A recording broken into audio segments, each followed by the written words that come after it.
One of the great things about being curious and, trying to understand every piece of logic behind a reason that a team does something is that sometimes you do stumble upon stuff. And a couple of days ago, I made a video about the Ravens and how their moves weren't matching up. On one hand, they make a big move for Max Crosby that would suggest that they're finally going all in. But then you look at how free agency lined up for them, and all of those dominoes just did not go in a direction that aligned with the trade that they made to go get Max Crosby. And at the time, I thought to myself, well, that's interesting. The Ravens are a bit directionally confused, but that's not new for the Baltimore Ravens or the Eric DeCosta-led team. I mean, like, people have given the Ravens a pass, I think, organizationally, because they've had good quarterback play. They've won some games. They're not a complete mess. They're not firing their coaches. But if you look deep into some of the decisions they've made and the direction behind it, there's some questions there that you wouldn't expect to have about an organization with the esteem of the Baltimore Ravens. I think the first thing that started to take away from the illusion of the mystique of the Ravens as this fantastically well-run organization is the firing of John Harbaugh. And not just that they did it, because I think a lot of people understood that, hey, you failed this many times to get to a Super Bowl. You're going to have to do something when you're in a window where you have one of the best players in the world. Like, I think most people understood that, right? Same thing happened with the Steelers. But the Steelers aren't as good as the Ravens, or at least don't have the expectations that the Ravens had. So, it's understandable for the Ravens. But then they started to let their owner talk. And then you started to realize they're not that different than every other team in the NFL. They've had some more fortune than other teams, right? I mean, like, let's remember, the Ravens are still good right now because they lucked into drafting Lamar Jackson at 32. Like, if they did not get that trade up to get back into the first round, they don't get Lamar Jackson, and they end up with Hayden Hurst only in that draft. Lamar wasn't the first draft pick for them. They went Hayden Hurst well before they went with Lamar Jackson. So if Lamar gets drafted, before pick 32, or if they don't get that trade up, they're a completely different franchise right now. But them and Ozzie Newsome, most importantly, getting into that move, drafting Lamar Jackson, lucking into him falling all the way to 32, being smart enough to make that move, has continued the mystique of the Ravens. But you look close and you start to see the cracks. And that gets us to today, where the Baltimore Ravens, late last night, if you listen to the Raiders, they say that the Ravens pulled out the trade. If you listen to Baltimore, they are claiming that Max Crosby simply failed a physical. From my understanding of this, multiple NFL teams have gone out their way to reach out to certain journalists that they're close with and call complete bullshit on Baltimore. And not only are they calling complete bullshit on Baltimore, they are pointing out examples of times Baltimore has done this in the past. I think there was an example of a running back that they did this with way back in 2011. Like, this is something that Baltimore, within league circles, is known to do. They're known to renege. If you've ever played spades, right, and you lie about your hand to try to win it in a bluff, it's called reneging. And that's what they think the Ravens are as an organization. I mean, Jason Lockenfora, who has debatable credibility as a journalist, he went off on this thing. Tom Pelissaro, who has definitely a lot of credibility as a journalist, brought this up. This is something that the Ravens do. It is interesting, too, that, like, Sachi Brown does work in Baltimore now. And this is the second time he's been a part of a scandal of this sort. Remember, he pulled the trade for A.J. McCarron, which was a good thing for the Browns. And now he's a part of this whole Max Crosby thing. And it's interesting because, the criticism doesn't just stop at Eric DaCosta. They're pointing at the entire Ravens organization. See, the theory right now amongst people in the NFL is that the Ravens made this trade for Max Crosby. They handshook on it. They agreed to it. They said, this is what we're going to do. And then free agency started. And then, they looked around and saw that Trey Hendrickson hasn't signed a big deal, and that he might be cheaper than they thought he would be. And they looked at the Crosby deal and said, I don't think I want to do that anymore. So they pulled some messy with the physical. Now, you got to remember, the way that these physicals get done, it's not that the Raiders get the physical done. The Ravens are in charge of the physical, right? Because when this first came out, I thought this was the Raiders' fault. Like, how can you trade a player and you don't know he could pass a physical? But the Ravens are in charge of the physical. And apparently the Ravens were aware that Max Crosby was working back from an injury and was okay with that idea when they agreed to the trade. So nothing new had popped up with Max Crosby. I think that's completely clear from all sides of this. Nothing new popped up with Max Crosby. Everything that was discovered, quotes, discovered in that physical was known before he took that physical. He does the physical, and, everything, they expect that the deal's going to go through, and Baltimore at the last minute says, oh, no. He failed the physical. Suspicious, because it's not the first time we've seen this. It's not the first time in sports that we've seen this. Remember the Lakers a couple of years ago? No, that was last year when they tried to trade for Mark Williams, the center from the Charlotte Hornets. And then all of a sudden, the physical failed. And the Charlotte Hornets were like calling bullshit on it, right? It seemed like a shady tactic from the Lakers to pull out a trade at the last minute. And I do think that this is what Baltimore did. We'll see if there's more evidence that comes out, but the timing of this is just so suspicious. You can't get around it. It's so suspicious, and it favors Baltimore in such an outrageous way that you can't look past it. Right?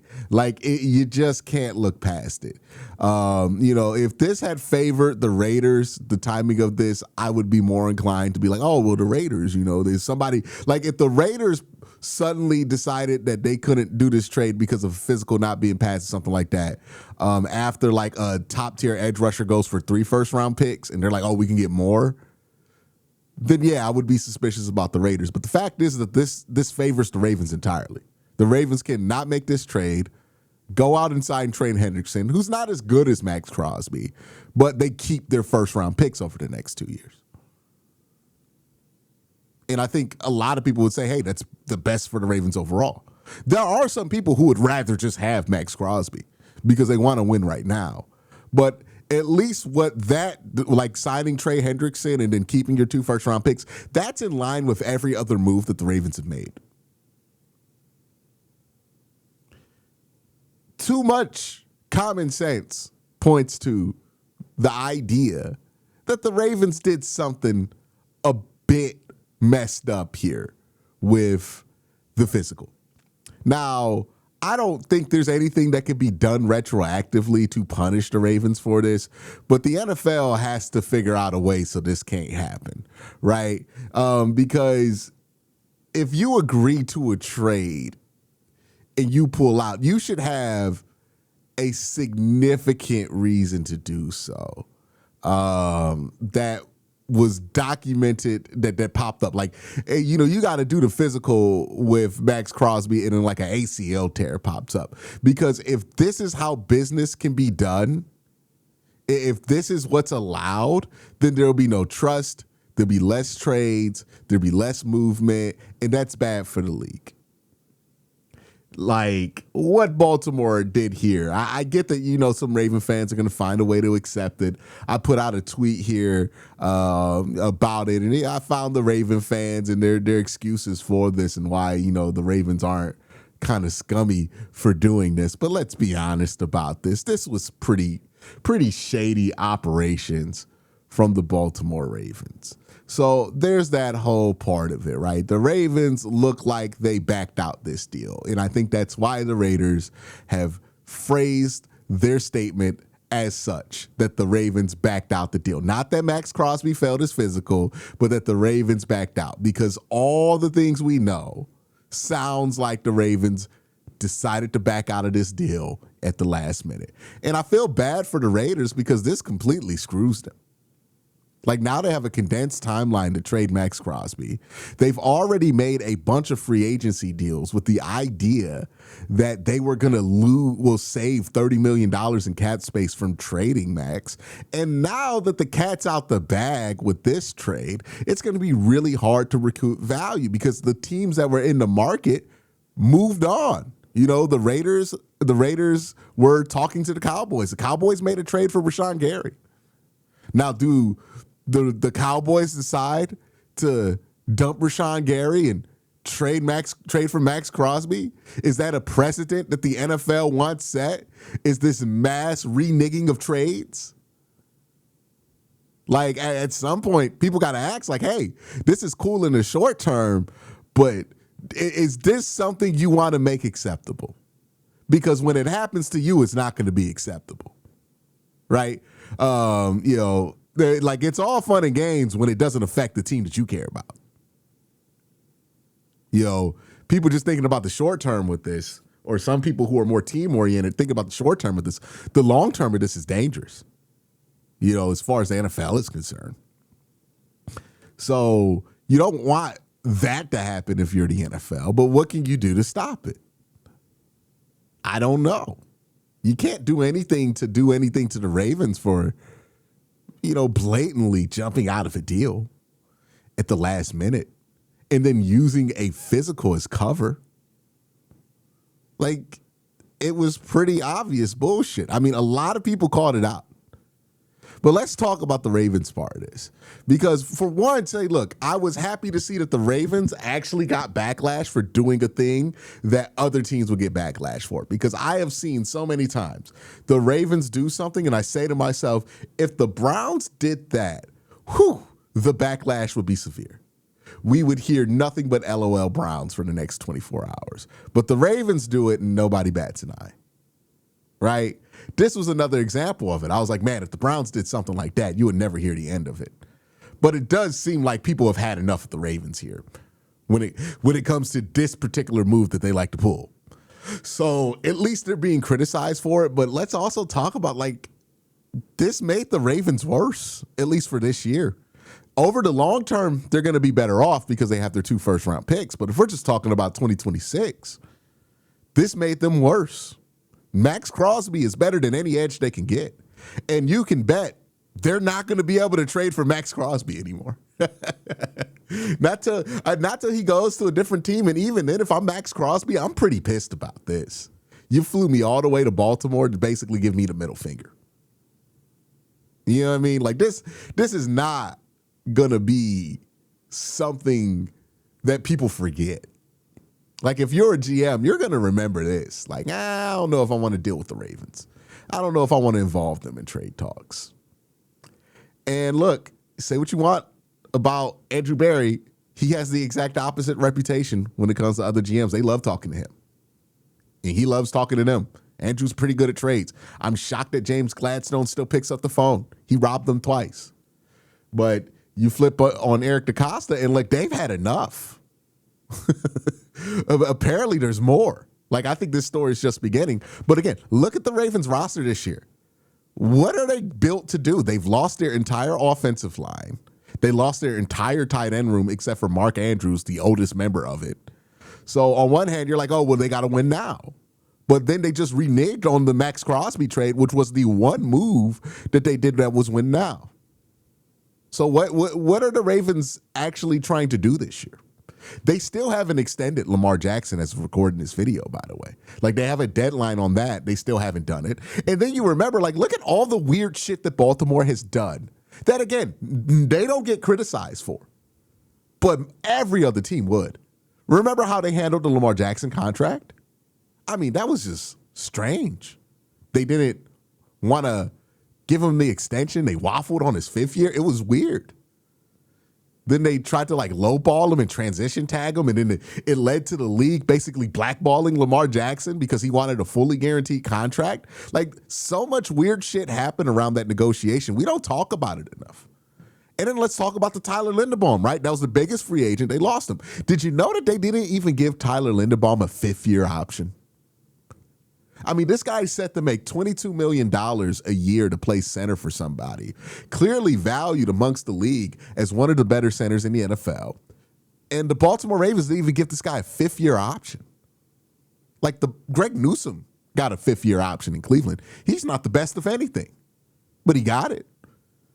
But Tyler Linderbaum couldn't get a 5th-year option. That's why he's a free agent at 26. He's in the 4th year of his NFL career. He should be under contract as a first-round pick. So either one of two things happened there. Either of these answers seemingly are incompetent, right? The first thing that could be true is that Baltimore's not incompetent and they don't have a high evaluation on Tyler Linderbaum, and they don't think that he's worth over $15 million. And because they don't think he's that good of a player, they're willing to let him walk. But see, the flaw in that thinking is like, hey, man, they really tried to get him to an extension. They were willing to offer him $20 million. So apparently they think he's good. So is it that? The other option you can have for why they let Tyler Linderbaum's 5th year go is that they fundamentally don't believe that centers should cost more than like $18 million, where that 5th year option would have been. And that, if that is why they didn't give him his 5th year option, they are an incompetent organization, because why would you draft somebody in the first round if your projections for what that 5th year option is going to cost is telling you that it's more than you're willing to pay for that position, meaning that you're locking yourself into having a first round pick on your roster for only 4 years, no matter what, because of their positional value. That would be incredibly stupid. So either the Ravens don't value Tyler Linderbaum as much as the rest of the league, but yet we're still willing to offer him $20 million, which sounds like not a great organization, or the Ravens knowingly drafted Tyler Linderbaum, knowing that even if he played well, we wouldn't keep him because he'd be too expensive for his position, and basically put a first round pick and said we're only going to get 4 years of value out of him, which is incredibly stupid.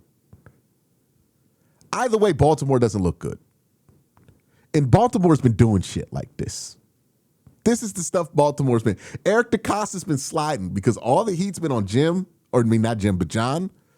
But, you know, I think sometimes you need to look at him. It's interesting. It certainly is. This is, I think, the most heat I've seen be on the Ravens nationally about this move, especially from within the NFL. But we'll see what happens with this. Let me know what you think in the comment section down below. Y'all have a great day. Have an even better night. Peace.